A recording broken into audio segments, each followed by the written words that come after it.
as to what they heard. So the women go down there, and then they get jumped by the psycho and attacked and beaten and all fucked up. I don't know if they were killed, if any of them were killed or whatnot, but that's basically the gist of what happened. That case ended up going before the Supreme Court. I think some of the women had sued, and the Supreme Court ruled that the police and the dispatcher were not liable because basically they don't have any legal or even civil obligation to act. They only really can get in trouble for acting outside of the law or acting outside of policy in a grossly unreasonable manner. There is no legal or civil obligation to protect and serve. They are not responsible for your safety, and they can't get in trouble for acting in an incompetent manner and just driving away when there's a major crime going on in there. That's the Supreme Court case. I don't remember the name of the case, so I can't give you that, so you can do your own research, but it's pretty easy to find and figure that out. That's the gist of the case. I subscribe to the Steve Lado channel. He's a lawyer in Michigan, and it's a good channel to subscribe to because he just goes through various cases like this throughout the week, and he touched on that one very recently.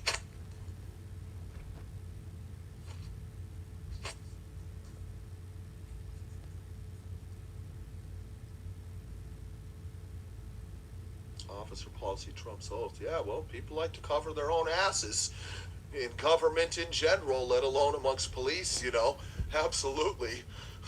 Number one rule generally seems in government to cover your own ass, try to not get in trouble outside of policy and whatnot, so your career's not interrupted. Those officers still have families to feed.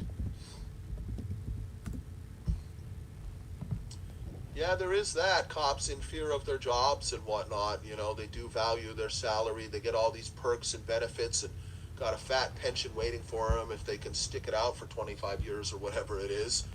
That's kind of a long time to be a cop dealing with all those situations every day and whatnot, Jesus. I didn't want to do it. Those guys were pressing me hard to join LAPD. They made all kinds of promises to me, and it's hard to join LAPD too. It's very difficult unless you have a police contact or you have a relative that's already on the force or something. It's very hard to join LAPD and some other kind of high level or prestigious police organizations around the country. Some of them it's very hard to actually get in. Others it's not hard at all, which is unfortunate. But LAPD is notoriously hard, and they wanted me bad. They wanted me on my BMX bike out there teaching them how to ride their bikes properly and helping them catch gangbangers on Venice Beach. There was that old TV show, Pacific Blue, I think it was called, that was about Venice Beach bike cops out there. And yeah, they were glamorizing the whole thing, pitching the whole story to me hard. They guaranteed me that they'd get me into the academy right away, fast-track me for promotions, and they guaranteed me that I would simply be a bike cop, riding my bike out there in Venice. They would see me on my bike, jumping stairs and hitting quarter pipes out there where everybody skates and whatnot. And they're like, damn, we would love to have this guy. He's a nice, friendly guy. He obviously is not ghetto and whatnot. And they could fill a quota by getting me on there, too. I'm sure that was in the back of their minds, too. And no, they just saw win, win, win, win, win. Tried to recruit me every time I was out there after the first attempt, and I just politely declined. I would chat with them and whatnot, but I was never considering joining fucking LAPD.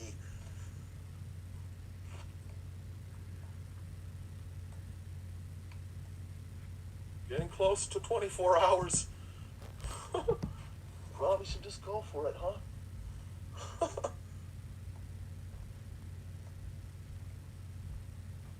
They said we're not mask police. Mask mandate started in my city. Yeah, that's nice, Astracism. I'm glad you had that experience. That's exactly what these cops should be saying. It's not a law, these mandates. Therefore, enforcing it really is unconstitutional. And it's fascinating that they told you they feel like it's ridiculous. I mean, that's awesome. Couldn't ask for more, other than them going and trying to arrest the governor or whoever's putting out these decrees. But that's the type of thing that can get them in trouble, lots of trouble. Oh, I got somebody talking LAPD in here? Officer policy trumps oath, unfortunately, or a military background to join LAPD. Yeah, that definitely helps. Venice Beach is now Skid Row. Oh, hell yeah. It's kind of always been Skid Row. It's a sketchy neighborhood. It's like a hardcore druggy neighborhood. A lot of weirdos and freaks, drug addicts, weird homeless people. Some of whom are kind of cool and just kind of peaceful hippie types. But there's plenty of violence that goes down out there. And the main problem in Venice Beach is a lot of ghetto boys like to come and go to the beach too. But they're generally not there to go and take a swim or whatever. They're just there to like show their strength and show that they can go into that territory. It's kind of open territory, as I understand it, not really claimed or controlled by any one gang. So there will be times sometimes where 40 gangbangers from one gang are out there and 40 gangbangers from another gang are out there, and there have been mass brawls and some real violence and stuff that goes down out there. It is kind of sketchy. Gangbangers like to come.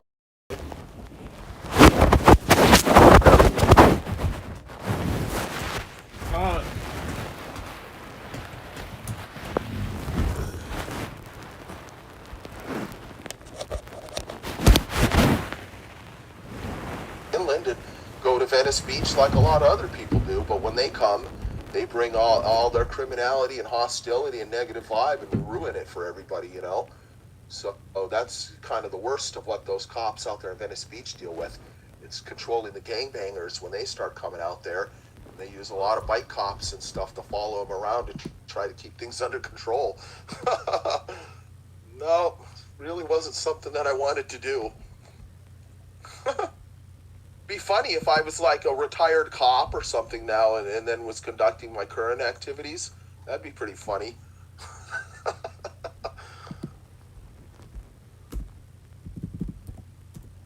Our cop said that as well about the masks. That was before Biden. Yeah, hopefully that doesn't change. Yeah, that's awesome. When I called the 5-0 about what would happen if we didn't wear a mask, they weren't sure what the laws were, but that the fine would be enforced. Yeah, that's unfortunate. If you're not sure what the law is, you know, you certainly shouldn't be trying to enforce it, should you? IP2 about to be dead. Well, me too. Yay. Yay, let's go. Yeah, plus that's another thing too, is you're on a phone calls can be recorded. Perhaps all of the phone calls going in and out of the police station are recorded, and you're asking sort of a litigious question, a legalese sort of a question. So that sort of thing can sort of force them to give a rote, you know, sort of pre-programmed official response. So keeping themselves out of trouble, keeping things very official, because you've sort of approached things in official direction, you know? Yeah, you do have to wonder if that sort of helped trigger that response. People in government love to cover their own ass. It's always the safest thing to do. And cops hella get like that, absolutely. I've seen it. I've watched so many cop encounters on YouTube over the years and whatnot. Yeah, if some activist or somebody comes and gets all litigious, then cops kind of just go into their official mode because it covers themselves from getting into an unofficial, weird, murky situation when they're dealing with somebody that seems litigious, that might be trying to get the cop in trouble. And it's always safe for them just to go sort of in the robotic, pre-programmed cop mode of just doing their official duties to the letter, you know, and that keeps themselves out of a gray area where they can possibly be shown to be at fault. So if you just approach them more man to man, it doesn't trigger that instinct for them to go into official mode like that. And I don't like to deal with government people that go into official mode and everything. I don't like bureaucracy and big government and all this crap. I like to stay out and away from all that and keep my interactions just on a more personable level from man to man, and we can just then walk away after a minute of that. It's not my role. There are constitutional activists that like to get into situations with them constitutionally and blah, blah, blah. It's great work pushing back against this BLM bullshit narrative that I see out there. Of whites, blacks, else in between and causing just more problems. No, my role is completely different than some constitutional auditors or activists or whatnot. Completely different role. Sort of unfortunate that the word audits is in my title, you know, because it sort of can make people think, oh, I must be along that vein of activists. That's not it at all. Some of those people I respect, a few of them. A lot of them I don't respect. A lot of them are hardcore leftists and BLM supporting types and whatnot.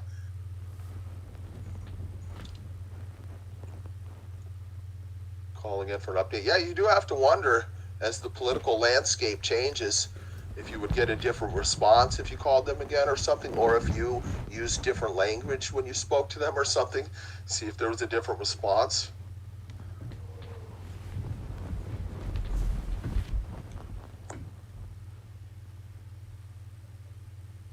Yeah, M. Against it's good because he was like a real photojournalist. He worked for the fucking New York Times or whatever, as I recall. You know, so he's a professional man himself. He's not just a random guy that decided to grab a phone and go out there and have interactions with cops or whatever, you know. No, he had a real career out there. I believe it was with the New York Times that he was with for quite a few years. Shit, dude. Look, wow. Supreme Court has too much power. They sure fucked us over recently, didn't they? They have the power to just say, fuck you, American people. We're not even going to hear the case. How do you like that?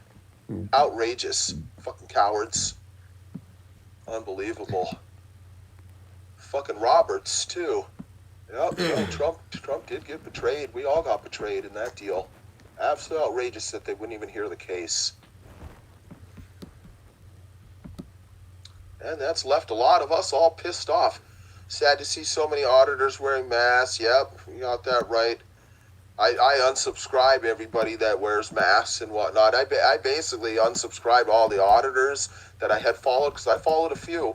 I unsubscribed all those people like over a year ago or something, a year ago. Yeah, I was burnt out on watching their routines and kind of felt like I'd learned everything I could learn. And then we went into the riot period, and a lot of them were supporting BLM and whatnot, and I was like, I'm gone. Fuck off. I don't support fucking rioting thugs and fucking scumbags and assholes that are tearing our society apart over a bullshit narrative. Not at all. Yep, New York Times. Yeah, wow. That is impressive.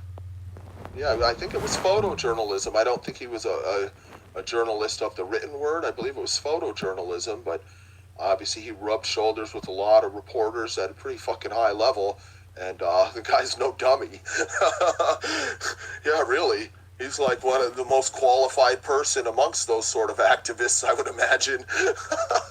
Fucking New York Times. Not that I'm a fan of the New York Times, but it certainly is a prestigious level to rise to in your career as some sort of a journalist. Yeah, I kind of like his politics too. You know, he's more on the liberty movement side of things. He definitely is not some kind of BLM supporter type. I don't see that at all. Guys, I'm sorry for being white. Yeah, this is one place where you don't have to apologize for that. Not at all. Stand proud, my friend.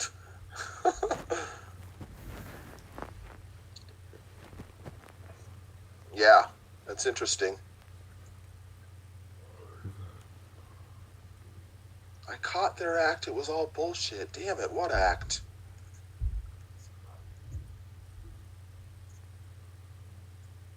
Yeah, I don't know what you're talking about. I caught their act. It was all bullshit. Yeah, exactly. That's one thing I like about him against it. I kind of liked him from the beginning. I was aware of him from when he first started with his more current activities, right from the fucking beginning. That stuff was funny, too. It seemed like he just kind of fell into the role, like he wasn't planning on it. He was having a dispute, like his neighbors were calling the cops on him because they were holding a yard sale or something like that. So then the cops showed up, and Amagansett rode up, and he used his journalistic past to, assert his rights and try to control the situation. I believe that's how it all started with that guy. Yeah, a couple years ago or whatever. Yeah, he's pretty damn cool. son and everything too, who also is pretty damn cool, his son. Yeah, I have no familiarity with Bay Area transparency. No.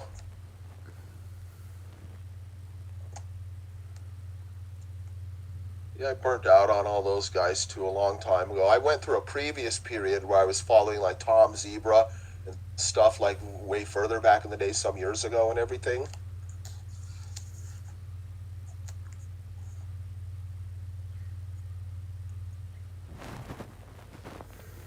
Yeah, you remember that too? Yeah, that's crazy. Yeah, I was there.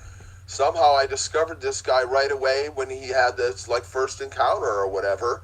I didn't go back in time to go look and find his first video. I just stumbled on it one way or another. And yeah, I do remember that. And it seemed like it was just kind of random happenstance that he got in this situation. And he was a photojournalist. So it's like, hey, I'm going to record this stuff and I'm going to assert my rights and explain the situation to these officers and whatnot. Somehow then he got sucked in. He's made it like a little career for himself, his little career since he's been in retirement for the New York Times or whatever. Fucker goes all over the country. Yeah, he's another guy too that he doesn't instigate situations and bring hostility and try to instigate situations and hype situations up. I don't think he's that type of guy at all.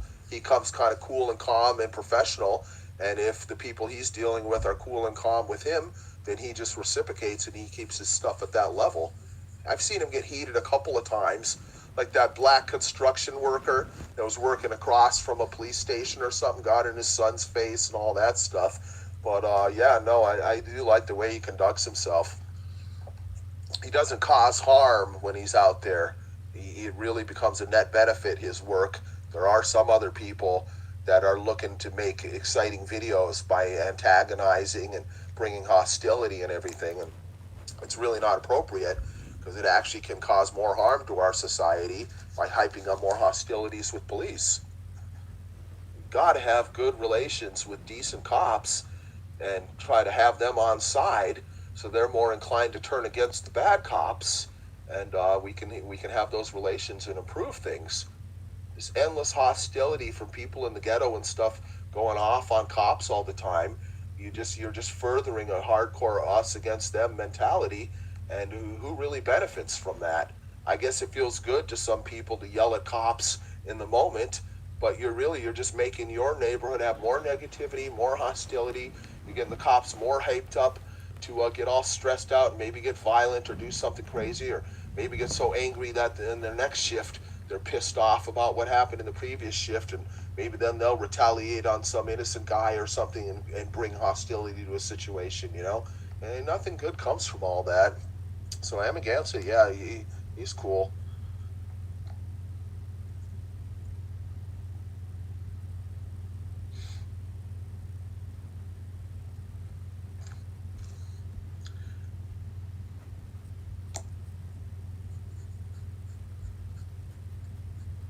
Yeah, that's true, but it can create pushback if auditors are gone so well, our camera rights, unfortunately.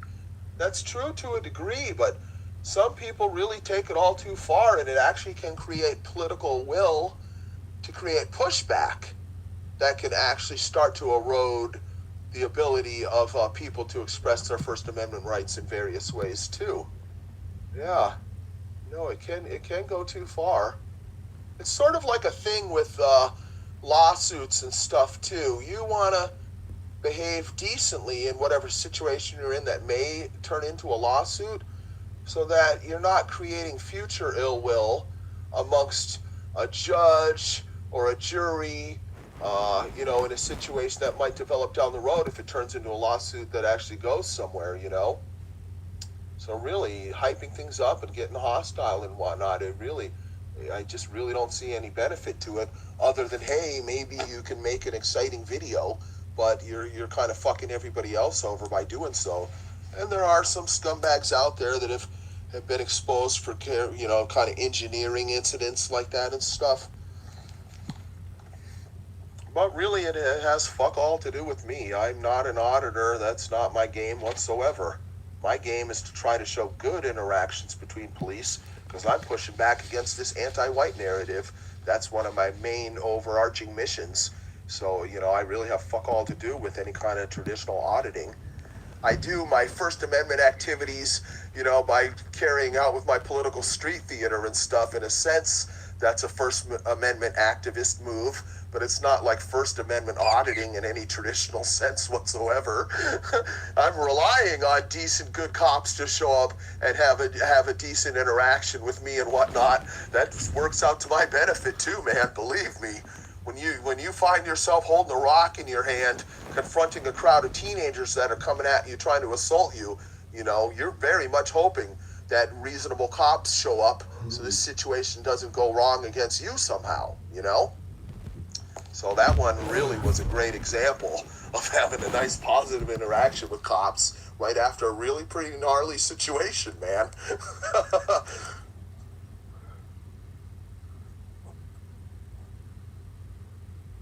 5-0, exactly. Fucking, he's a hardcore libtard. Exactly. I dropped his ass so long ago. My God, yeah. That's got to be 2 years ago or whatnot. No, him and that woman, Liberty Bell or whatever, hardcore libtards. The way she conducted herself in their infamous hospital incident a couple of years ago.